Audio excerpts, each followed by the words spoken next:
Welcome in to The Scoop, Inside Carolina's UNC football recruiting podcast and the premier UNC football recruiting podcast. I'm your host, Ross Martin.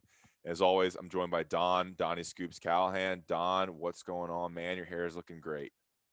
I'm glad you said that because it was not a good day. My hair's getting a little long, so it's kind of like too long for what I like to do with it.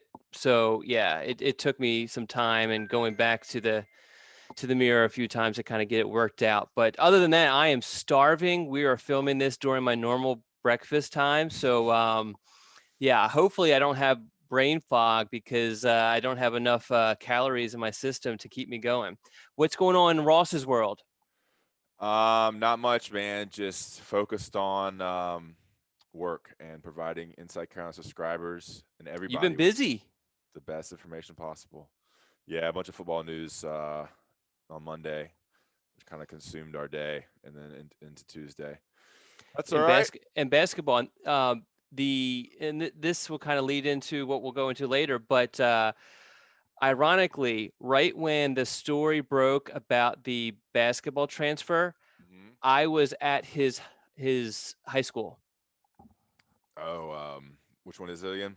Woodward Academy, because UNC's recruiting for football purposes, recruiting Damari Alston, and it was interesting because his football coach was all about it, and he was kind of sharing with me just kind of what the scuttlebutt was there at the school, because obviously it was a big Well, story at well, the school. tell, do tell, do tell. I mean, it's nothing that by the time I kind of got out of my trip and was sharing the information with Ben, it had everything I had already been reported. Just Yeah, basically yeah. it was already reported. So it Well, wasn't what was the like, vibe? What was the vibe from the coach, though? I mean, obviously, he's going to have a different perspective just being there and being around it.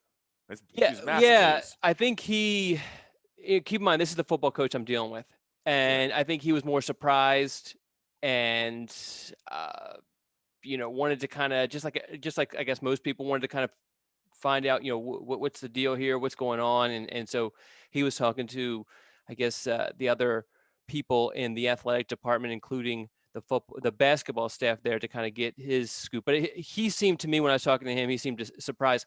When I'm on the road, I feel like I'm completely out of it. Like I don't know what's going on. So for me, because a lot of this time I'm in a car, hmm so for me, I was just kind of like I barely knew what was going on, to be honest. So yeah. It'll probably be one of our biggest traffic days of the year.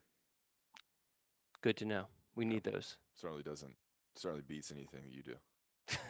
I suppose. All right, if you didn't know, Walker Kessler, a basketball player transferring from UNC. I know how our listeners don't like when we get off topic, so I want to apologize for doing a little basketball content there, but it did overlap with what um, Don experienced down there in his trip to Georgia. And we're going to talk about Don's trip to Georgia and Virginia as part of this podcast. We're also going to get into Jalen Walker. We're going to bring on Brian Dohn, a national recruiting reporter for 24/7 Sports, to talk about Zach Rice and his top five. And that interview is coming up. And then we're going to kind of get into a little bit of what Don's weekly scoop talks about and his trips to Georgia and Virginia and everything that comes with that, including news on recruits, but also some things that happened, I guess, on Don's trip that he has not told me about that he's going to share on his journeys to It's to. nothing too crazy. I'm probably overselling it, but we'll leave it towards the end. So it would be, since we don't have a top five this week, Mm-hmm. it would be kind of our non football recruiting portion of the podcast, so Yeah, that if you don't like those sort of things, yeah. you can just hit end, hit pause, hit stop, and go on to the next podcast on your feed. Yeah, it's this is a free podcast we provide for you, and if you don't like what we talk about, you can stop or you can continue listening. But we usually try to put the non-recruiting content and chatter at the end, and that's for Yes. you, the listener. All right, so let's get into it, guys. We're gonna bring on Brian Dohn in about 10 minutes, probably a little bit less than that. First, we're gonna kind of the talk now is gonna be on Jalen Walker.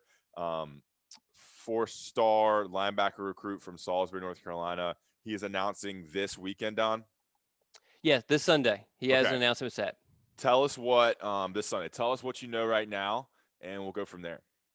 Well, he has 6 finalists. And all we know for certain, or what I am most confident in talking about or saying, is that it's probably 3 finalists: Georgia, Clemson, and North Carolina. The other 3, I think he just kind of left in there just to kind of keep it kind of open, I guess. Mm-hmm. Those are the 3 schools he actually visited over during the fall. Of course, they're quarantine visits. He attended, I can't remember which football game. He attended a football game at North Carolina, attended a football game well, actually, he was supposed to attend a football game at Georgia, and I think it was canceled, but he still visited that weekend. And then he attended the ACC championship game, where Clemson obviously played and beat the snot out of Notre Dame. So those are the 3 schools. Okay. Everybody kind of feels like Clemson is. If we were handicapping this, Clemson would be a strong favorite here. Okay.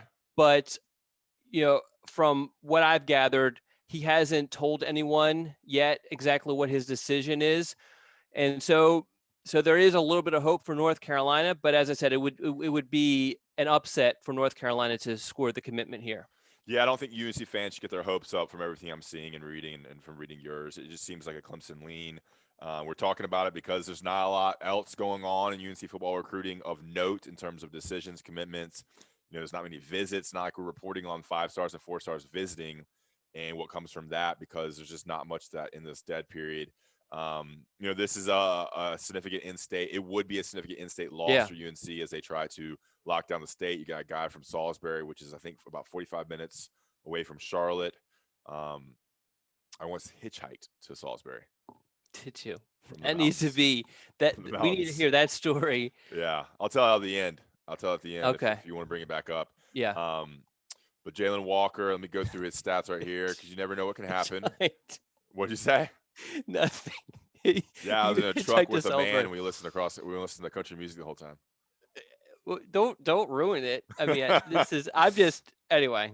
Yeah. All right, 6'2", 220, Jalen Walker, Salisbury, North Carolina. He's the ranked number 50 in the nation, and the number 4 outside linebacker. Every crystal ball, of which there are 4, is going towards Clemson. And you realize when you're around Charlotte, you're pretty close to the Clemson campus as well. So that's kind of the challenge for UNC as they try to lock down the state. The one ranking I want to point out is he's the number 2 player in the state. Mm-hmm. So, and Clemson has been able to just pull guys out of North Carolina with ease, pulling him, and there would be just kind of continuing that trend for Clemson. And then you would think that kind of bodes well for them with Travis Shaw, who's the number 1 guy. Not that Travis and Jalen Walker are like super close, but they do know each other, and I think it kind of helps Clemson with him if they do land Jalen Walker. So yeah. And looking at Travis Shaw's profile, he has 4 crystal ball picks, all going towards Clemson. I mean, I saw a picture of Travis Shaw. I guess it's his game on Friday, and he is massive. Yeah. Yeah, Jim Hawkins. That's another thing we haven't brought up yet on any of the podcasts, is that Jim Hawkins has been our photographer extraordinaire, has been going to high school football games, depending on when they are, Friday, Thursday, Saturday, and capturing North Carolina's top recruits. He actually did a bunch this past weekend, including Travis Shaw, which as Ross mentioned, posted great photos. You actually, the photo that I love is the one of him with the referees, and he is just towering, is not even, I guess, the word for it, because he's just so much bigger than these grown men referees. It's just kind of, because he's one of those guys that you kind of have to see in person to really appreciate just how massive he is. And he's not, I mean, he does have some weight on him, but he's not like a fat guy. He's just a huge human being. Yeah, I mean, we could talk about these guys' bodies for a while, but what stands out is that he has the length and the size. Look, the quickness. The quickness is the big thing. I mean, he's so quick. Just talking about photos here. Oh, gotcha. You see, like Keyshawn Silver, super long, doesn't have the massive body. No. Sorry, I'm looking at his photos right now. I mean, he's huge. I need him. He needs to be a Tar Heel. Before we get to Brian, and before you do your break, we need to bring up what was our top 5 or new top 5 coming up for next time? Yeah, so the new top 5 for next week is top 5 sorry. Um, Top 5 storylines for spring football at UNC. So anything you think is worth a storyline, and it could be player focused, could be position focused, but could be more broader. Could be coach focused, goals, predictions. What are you thinking about when you think about UNC football this spring heading to the 2021 season? Send those to Dohn either on Inside Carolina on Twitter or through email at don@insidecarolina.com, and we'll talk about those next time we record. We're going to bring on Brian Dohn here to talk about Zach Rice's top 5 and really get into Zach Rice's recruitment. Don is covering it. Brian covers it from a different angle, so we'll get the more national, regional perspective on Zach Rice. Then we will follow that with a little chatter about Don's trip to Virginia and Georgia. And we'll get into some stories from that and some stories, I guess, about my hitchhiking adventure. And that's going to be it, guys. That pretty simple, easy podcast. No controversy, no issues, all football here on The Scoop. Stay tuned. We'll be right back with Brian Dohn, a can't miss interview with all the scoop on Zach Rice. First, I want to talk to you about Johnny T-shirt and johnnyt-shirt.com. I am wearing a sweatshirt I got from Johnny T-shirt. I wanted to show it off. I'm looking at their website right now. They have the NCAA T-shirts, which you probably don't want to get now, but hey, if you want them, they might go on sale. The Just Us Tar Heels jerseys and warm-up practice shirts. They have sweatshirts, jackets. They have tons of baseball stuff. It's baseball season now, so get yourself a baseball jersey. I think a baseball jersey is more appropriately and more accepted to wear around town rather than like a cut-off basketball jersey. You get that. Tons of stuff on Johnny T-shirt and johnnyt-shirt.com. Local, right in Hillsborough, right on Franklin Street. Johnny T-shirt and then johnnyt-shirt.com. And all Inside Carolina subscribers get 10% off. Just go to the message boards, Tar Pit and UNC basketball, and get your Johnny T-shirt promo code to get 10% off. Support us by supporting them and support local businesses. Johnny T-shirt and johnnyt-shirt.com. We'll be right back with Brian Dohn of 24/7 Sports. All right, welcome back into The Scoop, Inside Carolina's #1 recruiting podcast. We have a very special guest. I think this is your 4th appearance on The Scoop, Brian. Well, I was waiting to hear who the guest was when you said it was somebody special. I'm like, great, I get to be on with somebody not Don. I mean, with Don, it's great. Everyone's special. We're bringing in Brian Dohn, the I guess national recruiting analyst who covers New Jersey, Northern Virginia, DC area, Maryland. He goes all the Carolinas now. Through the Carolinas now, Ross. Yeah. Through the Carolinas. Who'd you take over? Oh, can we talk about that? Yeah, I mean, we when Charles Power left, there was a little bit of a void there. So I had been asking for a while to add it. I think I was asking because, to be honest, and Don knows this, I vacation in the Carolinas every year and I love it. So I thought, wait a minute, I could probably get down there in the fall and the spring also. Plus, it means expensive. Well, I mean, yes, that goes without saying. But I don't think, like, the Carolinas are too nice for someone like me to be there too often. So I have to kind of go in spurts. Yeah, you're a little too gritty, a little too nasty for the Carolinas. Gritty, you're gonna get Don all excited with the Flyers. You talk gritty. Oh, jeez. Well, the other aspect of him taking over the Carolinas is now we have probably doubled, if not tripled, our interactions because comparing notes and everything. I'm sorry, Brian. Yeah, you ain't kidding. I mean, it's great. I love Don. I called Don 4 times yesterday. Ugh. He probably would call me that many times, but I have caller ID. I didn't know Charles had left. Yeah, I mean, it was only in October. I barely knew that Charles was employed. I didn't know Barton left, but I didn't know Charles left. I have to talk to you about that off the record here. Okay, we're going to talk about Zach Rice. This is the Zach Rice podcast. He released a top 5. Let me pull it up for those who did not get the news. His top 5 is UNC, Ohio State, Notre Dame, Virginia, and Alabama. And of course, Zach Rice is, let me pull up his profile. Sorry, guys. It's okay. This is great listening. He's 6'6", 285 pounds. He's the number 21 ranked player in the nation, number 1 offensive tackle, number 2 player in Virginia. He has his top 5 out. He's from Lynchburg, Virginia. Brian, just tell us what's going on right now with Zach Rice's recruitment. Oh boy, where to start? Well, he's supposed to be on Carolina's campus this weekend, so I think that's a good thing. You know, he's been there a few times and he wants to go through. Listen, if you're a kid as a recruit, you can go to any campus, you know, just like you could Ross or Dohn or anybody, and just walk around and look around. And he wants to check out some of the stuff with admissions there, which I think is, listen, whenever you get a kid on campus, it's a good thing. When he's a 5-star kid and the top offensive tackle, it's even a better thing. So he wants to do that. He tells me he's got penciled in a official for Virginia. I think it's July 11th through the 13th. You know, and then it's Alabama. You know, he wants to make sure he checks out each of the schools, you know, Notre Dame, Ohio State, get to campuses and see them. I think he's looking more official visits. One of the things about Zach is, and Dohn, I know Dohn was with him probably a few weeks ago. Mm-hmm. Zach is much more relaxed now. He trimmed his list again.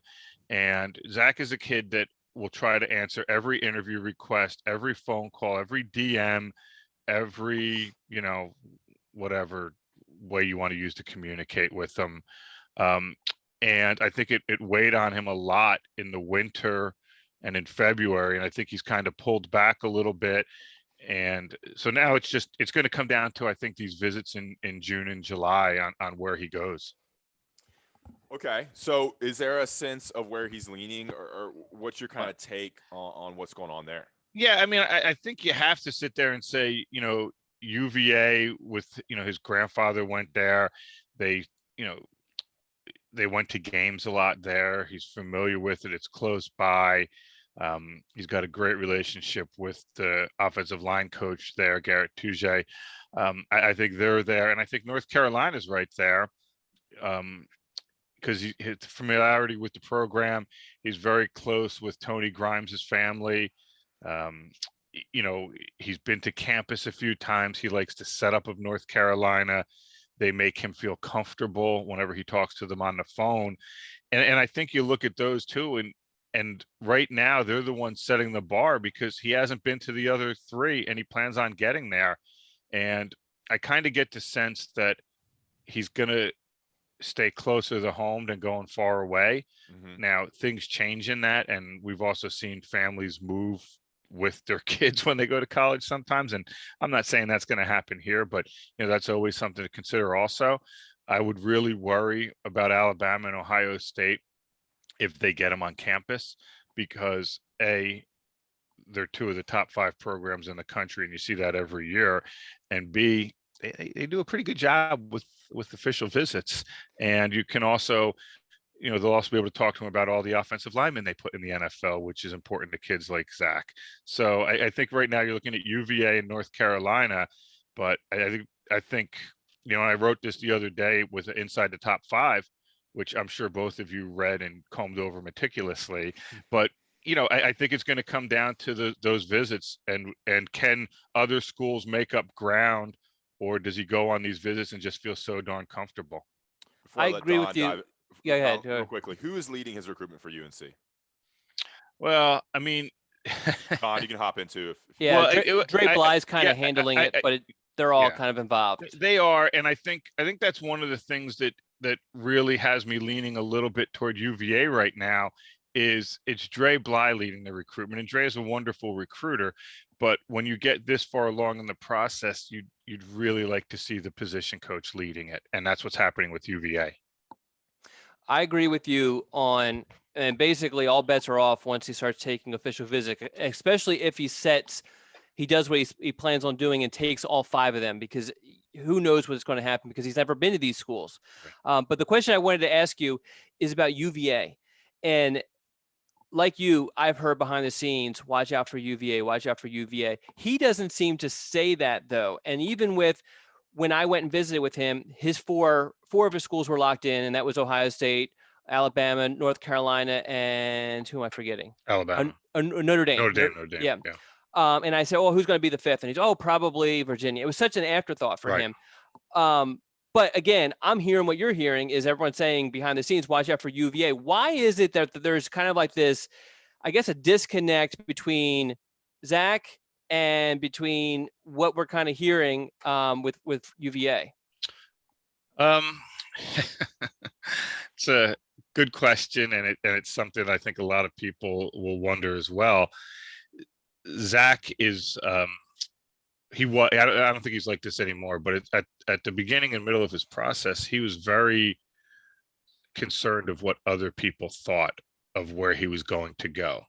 And I know there would be times where he would be like, hey, are you putting crystal ball picks, or how do these things work and all that stuff? And I think he's doing a Jedi mind trick, to be honest. Talk about the others and see what happens, as it comes down. I mean, listen, he said he's got that official visit penciled in for Virginia in July. All right, so think about it. Everything you've heard so far in recruiting, it's official visits in June. Well, then there's UVA sitting there at the end with a July visit. It makes a lot of sense. Now, it's just what you said, Don. It's when he gets out to these other campuses, like, he has a great relationship with the Ohio State offensive line coach, Greg Stradwawa. And I know I screwed that up. Studwawa. There we go. I would have messed it up too. So, well, I mean, I'm not smart enough to be able to put that many syllables next to each other that quickly. But, when he gets there, let's see what happens. When you get down to Alabama and they start showing you all those national championship trophies and all the tackles that are going to the NFL and all that stuff, it can certainly change things. I heard that Saban guy's a decent coach too. Yeah. And so, I think the easy thing is to project attention elsewhere. I've never slept on UVA. I've always thought they've been in it heavily because of what UVA means to his family, especially, his grandmother, and being so close that they could continue to live in Lynchburg and see all his home games. But yeah, I just think that he's smart. It's like, there's a quarterback, I think he's in Florida, who released a top 4, but all the crystal balls are in for Arizona State, and Arizona State wasn't in his top 4. Sometimes kids do this stuff. Yeah. I agree with you. I wonder how much of, people around him and people are assuming that it's going to be UVA kind of almost pushes UVA back on him, but there's just so much power there that you just can't discount it. Going back to, you mentioned the July official visit to UVA, that kind of stuck out to me, and I was like, whoa, because in a normal year, July is, other than that one week, is dead. And even during that, you can't take official visits. So it was just kind of weird that I get the point, because Right. obviously UVA is just trying to position itself to get that last official visit, because, and I'm sure you agree, is that he's so super impressionable that really, if you get that last official visit, that might secure you the verbal commitment from him. I mean, are you of that sort of same mentality where the positioning of the official visits will play a key role in what ultimately happens with him? I do think there's that aspect of it. And that's why for UVA, you want to get him in, what would be perceived as last. Now, everybody's sitting there going, oh, visits. The NCAA still hasn't said anything, but since it's the NCAA, they probably won't say anything until May 30th. But, there's two trains of thought here. One is that the NCAA is going to allow visits in June. The other is that they're going to allow it through July. The issue is not a lot of coaches want kids on campus in July, because that's when they, go on vacation and get ready for the season. And so they have to recharge. So there's that aspect of it. There's the aspect of they don't want kids on campus that can create a COVID issue leading into training camp. So there's a lot of different dynamics at work here. But I'm also comfortable thinking that he could make a decision in July, late July. Shoot, he could make one in 10 minutes and it wouldn't surprise me.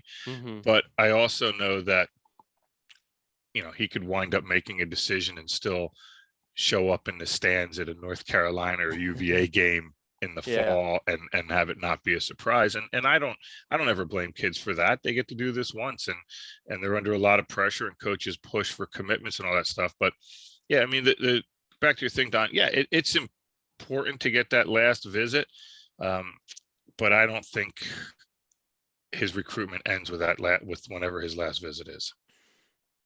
Is he an early enrollee, December signee type guy? I mean, so far, I mean, Okay. but those things change. I think there'll be so much pressure on him to sign in December that he'll do it. And then it's just a matter of, does he want to go through basketball season Okay. and kind of keep being a kid or not? Okay. And so quickly, I know you've mentioned a lot of different dates and times. Can you go back through that? Like what visits are scheduled so far? And then the timeline of his recruitment. I think that'd be beneficial. You know, when you're talking about the visit, and he's going to be at North Carolina on Saturday, Okay. and the only other one he has set up right now is July 11th through the 13th, I believe it is, at UVA. And you know, he was adamant that it's not 100% done, that he'll be there. He's more like it's scheduled, but it's not etched in stone. And then he's waiting. You know, Ohio State, Alabama, and Notre Dame are going to try to all get him on campus in June for official visits. Nothing has been set up yet. Okay. I would expect something to get set up in the next few weeks with Zach. And then his idea had always been to announce in June, and after he made some visits, but that UVA visit in July tends to say he's going to announce mid to late July at this point. Okay. And if the dead period continues, I mean, those visits can be pushed to the fall. Is that? Yeah. So the dead period is supposed to end. Mm-hmm. You know, June 1st, kids can get on campus right now. Yeah. There's a strong indication from the NCAA that they're going to allow that to happen in small doses. You're not going to have these 300 people camps that you usually see in June, but you can bring X number of kids, kind of like an invite only, to campus and work them out and have like these mini camps, which, I mean, I know Dohn will attest to. I mean, coaches will love that, because instead of dealing with 500 kids, they deal with 20 that they really want. So there's that. But if for some reason, you know, there's a little bit of chatter that they could extend it all the way, the dead period, all the way through August, which means kids could get on campus September 1st in theory. And the feeling of that is it gives a little bit more time to make sure your program is safe and healthy and get ready for the season before you bring the kids onto campus. So those are the different time frames. But what to make it simple for the viewers and listeners, the biggest thing that you're looking at right now is, will the NCAA allow kids on campus June 1st? And all signs are pointing toward that. Okay, great. Yeah, And I think. Go ahead, Don. I think that's important to point out, is that we have like a general idea, but we don't know. I mean, there is a good possibility that they say only visits during the summer and none during the fall, because the last thing they want is to have a COVID outbreak. Or they might say, hey, the numbers look so good that we'll have visits. I mean, it's just so much up in the air. But I wanted to put Brian on the spot. All right, you ready, Brian? I'm ready. You've mentioned a bunch of schools and everything. Give me one. Who's the favorite heading into all these visits? You keep in mind that things are going to change most likely with this, with him. And then who's kind of the wild card? Who's the school that could, of the five, that could kind of come out of nowhere and steal him? Who are your one and two right there? You know, I think first the favorite's UVA, but I don't really. Okay. Yeah, and I don't. I mean, I feel so good about that I have not put in a crystal ball pick, right? So it's not like I'm sitting there going, "Yes, that's it." I know fans are going to be crazy and they hold you to it, but yes. I get it. And that's why I hesitate with this stuff. Yeah. But you know, right now I would have to say UVA, and I think the wild card in this one is Notre Dame, because he goes to a religious school.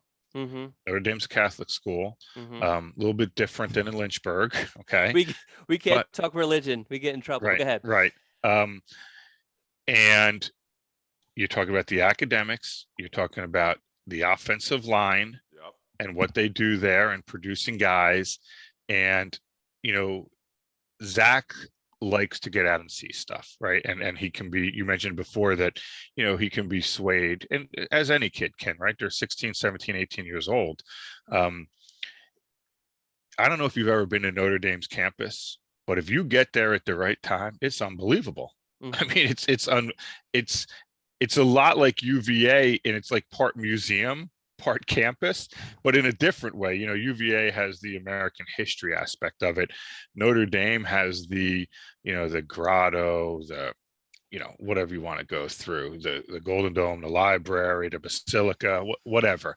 And it's a great place to walk around on campus. So I actually think Notre Dame's my sleeper, to be honest. Wow, I love the fact that you went original with both of those selections. So kudos to you. Go ahead, No, Ross. there's no crystal ball picks. I'm interested No. to make the first pick there. Yeah, I mean, like I said, I'm usually, I don't just put them in, you know, willy nilly. Yeah. I like some other people. Well, I mean, we all have our different ways of doing it, Mm-hmm. and so I don't feel comfortable putting in a pick right now with him because I don't know where it's going. Yeah. Usually, you have an idea on where things are trending toward, and I don't have one on this. Dohn, what's your approach to crystal ball picks? Not to make them. The Inside Carolina subscribers, and that's all I care about, they know how to find out where I feel a kid is leaning or projected to go to. So if they don't, they need to make sure they check out the weekly soup. But I firmly believe all the Inside Carolina subscribers know how to find out where my mind is at. All right, let's close with this. I want a brief, maybe 2-3 sentences breakdown. No, good luck from me. Yeah, breakdown of Zach Rice's game from both of y'all. Just quickly, what you like about him as a player. Go ahead, Don. Brian first. Well, go ahead, Don. Whatever. Okay. Obviously, his size, his quickness. I mean, he's just, you know, when I went to his practice, he sticks out. I mean, like every other top offensive lineman, he sticks out because he's so big and he moves so well. He played a little bit defense when I saw, and even there you could see just his quick feet and just what he's able to do. He's a little bit raw in certain areas, which is understandable, but I mean, he has the ability to kind of steamroll opposing defenders. All right, Brian, see if you can do better than he sticks out. I was going to say that was like a Vonnegut sentence. For me, it's his length, it's his powerful build. He's competitive, he's tough, he's physical. If you watch what he's done in the spring, he still has to be able to sink his hips a little bit better, get a little flexible there. I agree. But he is athletic and long, and at that size, you can teach a lot of the other stuff. All right, great. And last question. This is going to be a new thing I do with guests, okay? Oh, boy. First one, Brian. When we have guests on, we have a lot of guests. All right. Our favorite. I want your top 5 favorite foods. Now, this can be dishes, it can be a dish or a food, but, you know, one kind of thing you eat together. 5 of them. Okay. 5 to 1. Do I have to do it in order? And Yeah. I don't want any interviews after I release this top 5. There you go. That's the way it ties together. That's a radio professional right there. Respect his decision. So, all right, I'm just going to give you 5 because I Okay. can't really put them in order. All right, the first one is shrimp and grits. I freaking love shrimp and grits. Okay, It's a Southern thing. I mean, I make them at least once a week at home, and not the instant crap, but you know, the stone grits. Anyway, I love Mexican food, and my favorite thing with Mexican food is a tamale. I love a good tamale. Okay. I love corned beef sandwiches with mustard. All right. Okay. I'm not a big corned beef guy. I love gyros, you know, Greek food. I absolutely love gyros. Okay. Sensational. And if you can find a great chicken and waffles place, I'm a sucker for that. That was a great 5. A lot of variety too. Yeah, and original stuff. International. I've spent a lot of my career traveling, and I think Don knows this because we've been out to dinner a few times. I do not do chain restaurants. Yes, I cannot recommend a chain restaurant for us to go out to eat. I want local flavor, and I've been fortunate in my career to travel all over the country. I think I've been to like 47 states. Wow. I will only eat local. There you go. What 3 states have you not visited? I have not been to, and this is crazy because I'm based in New Jersey. I have not been to Maine. Okay. I have not been to Wyoming. Okay. And here's the one that really gets me. I have not been to Mississippi, despite being to New Orleans a few times where all I had to do was drive over the bridge. It's crazy. Well, I thought you were going to say Alaska, Hawaii. I Maybe actually ran a marathon in Alaska many pounds ago, and I lived in LA for 12 years, and so it was a quick flight to, the islands. So we went there a few times. Don, when's your next marathon? I'm going to run to the kitchen right after this podcast ends. All right, guys, that was fun. Brian, we always appreciate the information. We'll probably have to bring you back on for more Zachary stuff. And, UNC's hitting up Virginia pretty hard, so you're our source for that. I appreciate you always having me on, guys. All right, thanks, Brian. See you, Brian. And we're back on the scoop. Hope you enjoyed that interview with Brian. We always love having Brian on. Good perspective. Gives us a little bit less of a UNC skew on certain recruits, so a little bit of reality to guys that UNC is going after. Don, what did you think of the interview? I loved it. I thought there was a lot of good information. I love the fact that with my question about the favorite and sleeper, that he went original. He didn't cater.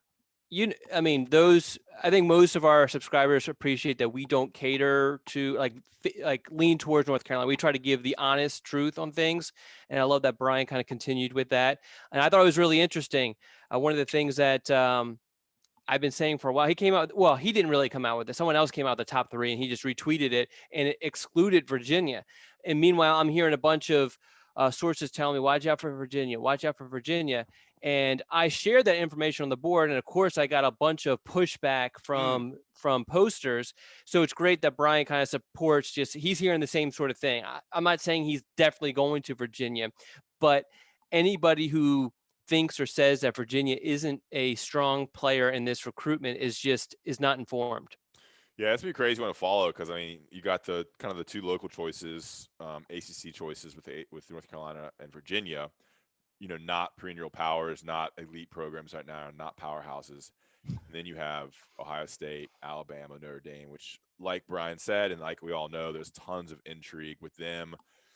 Top 5 every year, college football playoffs almost every year. Well, you almost kind of feel like if Ohio State or Alabama want him, they just usually get those kids.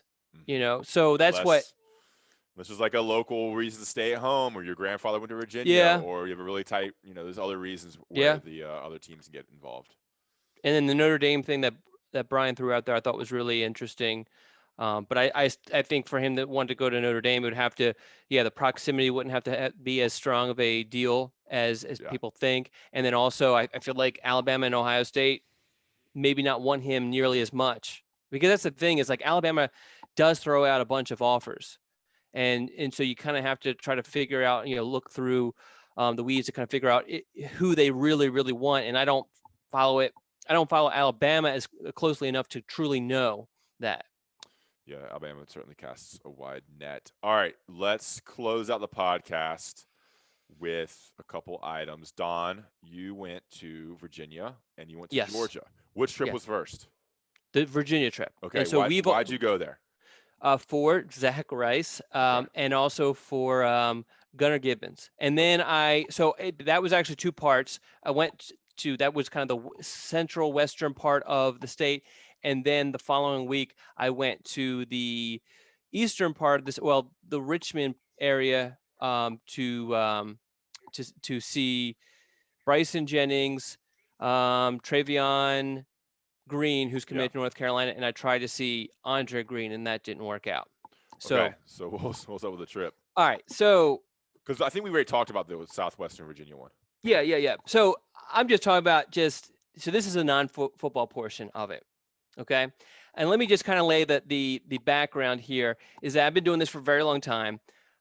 I very rarely receive any sort of resistance to visit a school, whether it be for a practice, for a game, just going by the school. Obviously, we have a little bit different situation with COVID. Mm-hmm. It all kind of started with Gunnar Gibbons as coach, who just would not return my calls. And we probably should have asked Brian about it because Brian had to get involved and he wasn't successful either. I just have never encountered this where a coach wouldn't return my calls, wouldn't return my text messages. I had Brian help. I had a couple other people kind of reach out to the coach. I had a college coach reach out to the coach. Nothing. So, which that was kind of the first sign that things were just not going like normal. And then on top of that, so I had to go through the AD, who was super helpful. He's, a long time girls basketball coach there. And so he was very, very helpful.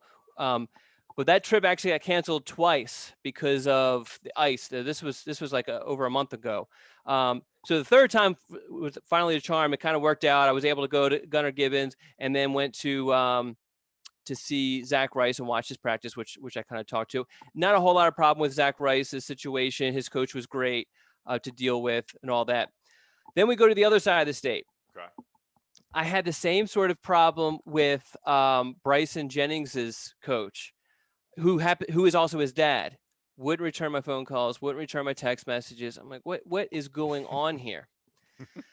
So, you're trying to hit up multiple schools. Yeah, because you're trying to put. And you're trying to plan out the times and get 2 or 3 kids a day. Yes. Okay. So that I didn't push. I mean, obviously, I reached out, left messages, text and voice messages. But I didn't push too hard because I knew he played a game on that Friday, and I could just go to that, and that's what I ended up doing. Meanwhile, trying to figure out the Andre Green situation. Now, going to a game is not an option because their campus and the campus of who they played, I think this past week in Benedictine, is completely shut down to outsiders. Andre Green's parents, and I talked to his dad, they weren't even allowed to go to the first game of their spring season because no one was allowed. So I talked to the coach, and the coach is like, look, I'd love to have you at practice, but I'm just not allowed to have people on campus. He said, it's a school where it's like, it's all boys school. And I think it goes from like kindergarten to 12th grade. And he said that if a little kid forgets his lunch, a parent cannot come on the campus and bring him his lunch. We have got to find some other lunch for this poor little kid. That's just the situation they're dealing with. St. Christopher's School. St. Christopher's School. In Richmond, so Richmond. Is that Richmond? Yeah, Richmond. So I tried to work it out with his dad. It just didn't work out for a lot of different reasons. He's on spring break. There's some things going on. No big deal. So that's just another one of the problems. So anyway, Trevion Green, who's committed to North Carolina, no problem whatsoever setting that up. Had to set it up, going to his practice on a Thursday, then was going to go to Bryson Jennings' game on Friday. I'm heading down there, driving. I'm about 15 minutes away from the practice. My phone rings. I look on my caller ID in my car, and it says Trevion Green. I'm like, this can't be good. So he calls, I pick up the phone, and he says, hey, how far are you? I'm like 15 minutes away. And he's like, oh, I didn't tell my coach I have a doctor's appointment and I'm going to miss practice today. And so he said, well, I can stay. And I was like, well, let's just try it. Can we meet up tomorrow? And he said, yeah, sure. But so anyway, so I had that little blunder also. Should have gone to the doctor's appointment. I should have. But instead I met him at his practice. I'm sorry, on his campus on the following day, and it just kind of worked out. We already posted the video from that, but we were hoping to have some practice footage, but obviously that didn't happen because they didn't practice that day. And everything went smoothly once I went to Bryson Jennings' game, although I had to deal with some questions entering the stadium, which is a little bit pain in the butt. So anyway, so that was just my huge headache, which I guess it's for listeners, maybe you're like, oh, not that big of a deal. I don't have these problems. Like, it's just usually I call the coach. They're like, all right, great. Love to have you. That sort of thing. Mm-hmm. So for me, this was like a couple month process. Now, Georgia, for example, was great. Call coaches, come this time. And this is even with, I went to see, and we'll have stories. We posted kind of like a summary of what I took away from these visits in the weekly Georgia scoop. All-American or All-Star game or something. The Under Armour All-American game. Yeah. So I went to that camp on Sunday, and then I went by a couple schools on Monday. And even with that, there's a little bit of juggling because like Jake Pope, who I went and saw, he's not physically in school. It's all remote for him. Actually, all three schools I went to, Demarion Olsen, not in school. The kids from Walton, which is Marcus Allen and Cason Henry, not in school. So I was able to kind of work it out. The one thing that I did have a slight panic attack for me was I'm supposed to meet Jake Pope at his school at 7:15. At 6 o'clock in the morning, this is right when my alarm goes off, he sends me a text and says, I have a my mom scheduled a chiropractor appointment at 8:00. I'm not going to be able to make 7:15. So I was like, what the, but anyway, we were able to meet up after meet up his with him? appointment. What's that? Where'd you meet up with him? We went to, instead of his school, Yeah. because he was worried that after the chiropractor appointment, he's going back home to go to school. He didn't want to have to, he's about 30 minutes from school, and it's the Metro Atlanta, so traffic is a pain in the butt. Okay. So he thought I was going to slip up, didn't you? I did. So for him to go to school and come back home, that's adding an hour away from take away from his schoolwork. So what we agreed, there was a really super nice park right near his house, had a football field and everything, and we met there, took some pictures, spent some time with him, gave me a great interview. We'll have that again. We post a little bit of a summary of what I got out of that on the weekly scoops. So check that out, but we'll have a full report on it. So we were able to meet up, and he was great, and all the other trips were fine. Although Damari Alston was, because of Atlanta traffic, he was like 45 minutes late. Yeah. So that was interesting. So yeah. Tough so life. hopefully it led up, it met your expectations for the craziness behind the scenes. I thought it was gonna be some crazy story, but I mean, I guess everything's a little different because they're just not at school. Like a lot of those kids just aren't at school. Yeah. And so it yeah. changes how you are able to, which maybe gives you some flexibility. Like they're not sitting in class for half the day. You can literally meet them anywhere. I was gonna make a joke about meeting a high school boy in a park, but I'm not.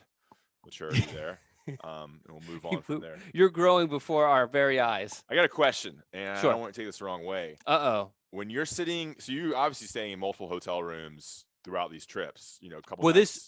Well, so the Atlanta trip, I stayed in a hotel room, the same hotel room, which is another thing I had a problem with. My key. I went to this one, the first room they gave me would not work. And I had the lady come up and everything and couldn't get it to work. They changed my room. And then the key was working sporadically at the new room. But anyway, the I was key afraid. Slide, the little card. Yeah. Those are a little sketch. They don't always work. So, all right. So you stayed in a hotel room in Virginia, hotel room in Georgia, multiple nights? In Georgia, it was 2 nights. With my trip to Lynchburg, I didn't stay anywhere. I just came right back home. But when I went to Richmond, I did stay the night. Okay. What do you do when you're in a hotel room by yourself on a work trip? I mean, I end up working a lot. Okay. To be honest, just because, I mean, what else am I going to do? I mean, I'll usually, if I have like the Atlanta trip was really, I had a lot to do. The first night when I got there, I watched UFC. But I brought my own Roku so I can hook it up to the TV, and I was able again? What do you call it? Roku. You call it Roku? I think it's a Roku. Well, I mean, it's an O, not a U, right? It's Roku. It's not R-U. It's not Roku. It could be another language. I don't know. Okay. Anyway, so I brought that. I was able to watch UFC that night and watch the basketball games. But Sunday and Monday, I mean, I was just slammed with stuff I had to do. Yeah, it's always interesting. I mean, who knows? Who knows what goes on? All right. What do you think I do in these? It's hotels? Like when you go to a hotel by yourself. Like I feel like it's just an interesting question what people do. Like I feel it's such a different scenario for a lot of different people. Like you're in this different room, and so I don't really know what I was getting at, but I didn't know if you go out to eat, if you go down the hotel bar, go walk around the local gas station or fast food restaurants. I mean, I don't know. I'm just trying to paint a picture. Sometimes I'll end up going. I'll purposely go someplace just to kind of get out, and I'll go to I say bar, but like a restaurant bar. Yeah. Just kind of good. Sit at the bar and eat, and I do that purposely as opposed to so I don't mind stuck in my hotel room. But I literally had so much stuff to do, and I knew so Monday because I didn't have my room. I was basically hopping from, I spent some time at a Panera Bread, and I was sitting in my car working for a while, just during the downtime. Yeah, I didn't know if you FaceTime your wife and kids, so I'm just trying to get. I mean, so here's the thing, like you think Katie like really kind of roasts me? You should hear my daughter roast me, but the second I leave, that little girl will blow up my freaking phone. She loves you. calling me, texting me, all this sort of stuff. All of a sudden she forgets how to live. But I mean, no, I'm not like, I mean, if it's like I mean, most of my trips are like a couple days. So nobody misses me in those couple of days. It's kind of crazy that, your daughter's what? 14. 14? 14. Yeah. Like we didn't have cell phones when we were that age. Like we weren't calling our parents. Like Yeah. you were just like, all right, when's dad getting home? When's mom getting home? Yeah. When am I gonna do this? You had the phone obviously at your house, but it's not like we were texting or calling anybody. They're so much more dependent, I feel like. Yeah. I feel like technology changes from, maybe that too. Technology changes from like where I grew up was kind of like where my age of growing up was kind of the cutoff. Like people 5 years younger than me like had cell phones in high school.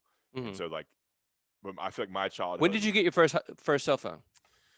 I maybe had one like high school, like junior year, senior year, is kind of when you started getting one, and then into college. But I mean, I don't remember seeing a text until like maybe college. I remember the early text messages were dependent upon what you had. Like I had Sprint, so I would get this alert that I had a text message, and I click it, and it would be a link to bring me to a website that would show my text. Yeah, it's crazy. But I feel like my childhood, like my age, like born in '86 and below, is very similar to like even growing up in the '80s, 90s, and '80s, '70s, because the technology I think has grown so much exponentially from 2000 and up. Yeah, where it's like a completely different. But we still, I think one of the differences is that we had internet. We got internet. We're the internet generation. Like right when we were growing up, is when the internet kind of blew up. So we were still able. We were not to the extent that they are, but we were able to. AIM was a big thing. Yeah. Isn't it crazy thing about maps too? Like, I mean, I used to print off maps, but think about before the internet, you had to just have a paper map with you and just kind of hope. See, that's the one thing I got there. I mean, I've been traveling a lot for a while, places that I don't know, but I have never had to use a map though. I've always had MapQuest or Google Maps or whatever. Yeah. You never had to use a old school map. Yeah, old school map. I mean, in the '80s and early '90s, that's how you would get places. And I can't imagine. About '60s, '70s, you're just like, all right, we're gonna hit this road and then hope that this is the right turn and hope this is the right turn, and then we'll get there. And now, I'm driving, and my GPS is like, we found a quicker route. Would you like to save 5 minutes? And I'm like, hell yeah! Click the button. All right, we'll wrap this up here. Do you want to hear about the? Yes, I want to hear. Yes, I want to hear about, because I'm assuming you did not have a map, a physical map for your hitchhiking. All right, this has been a long-winded kind of closing segment for us on Don's Tales and My Tales. So we'll wrap it up with this. I used to be a whitewater rafting guide in Nantahala, North Carolina, which is way west, past Bryson City, way past Asheville, really kind of in the corner of the western part of the state. And I worked there for 2 summers. And so this was summer after my sophomore year. I was working, this might have been, I don't know which summer it was, but it was one of them. And my car broke down, and I needed to be in Charlotte that night for an engagement party for my brother's wedding. I was still in college. I was 19 or 20 or 21, around that range. So I'm not sure if it had to be. It was, I was 19. It was after my sophomore year. All right. Sorry. So my car broke down. That's Volvo. It was done. I wouldn't be able to fix it in the short hours. I was like, I gotta get to Charlotte. And so we were rafting guides. There's a lot of people coming in and out of the business, the rafting company. And so I was kind of just like talking about with people, and this guy who had taken his daughter rafting that morning was like, I'm going to Charlotte. I'm going to Salisbury. And I was like, he's like, I'll drive you. And I was like, all right. So it wasn't really hitchhiking, but it was a complete stranger. And so I packed up my bag and I hopped in his truck, and his daughter was in the back seat, and we just talked for a while and drove. He dropped me off in Salisbury, North Carolina, and my brother and his friends picked me up from there, and we went to Charlotte. Wow. I think my mom drove me back or something, but somehow I got back to Nantahala, and that was my hitchhiking story. I mean, it was a complete stranger. Speaking of like different times, like I was talking to my dad, this is a long time ago, and he was saying how he would hitchhike all the time. Yeah. Like if he had like a girlfriend that was further away, and like he would hitchhike to her house and hitchhike back. And I just can't imagine from a safety standpoint, and also from like, I guess times then, like we're so like, I feel like because of technology, we're so restricted on times, it matters so much. You know what I mean? Back then it didn't, I guess. I don't know. I'm probably not explaining that too well, but yeah, it's just so I Yeah, can't I mean, imagine. I think definitely back in the 60s, 70s was very common, for sure. All right, that's it. Anything else, Donnie? No, just make sure you submit your top 5, and we Yep. will be back in a couple weeks. Give us your top 5 storylines for UNC spring football heading into the 2021 season. Guys, remember to rate, review, and subscribe. Click the subscribe button. Give us a quick rating, 5-star rating, and then a review. Hopefully a positive review about this podcast or any of the podcasts you listen to on the Inside Carolina Podcast Network. Remember, Johnny T-shirt and JohnnyT-shirt.com. Appreciate it, guys.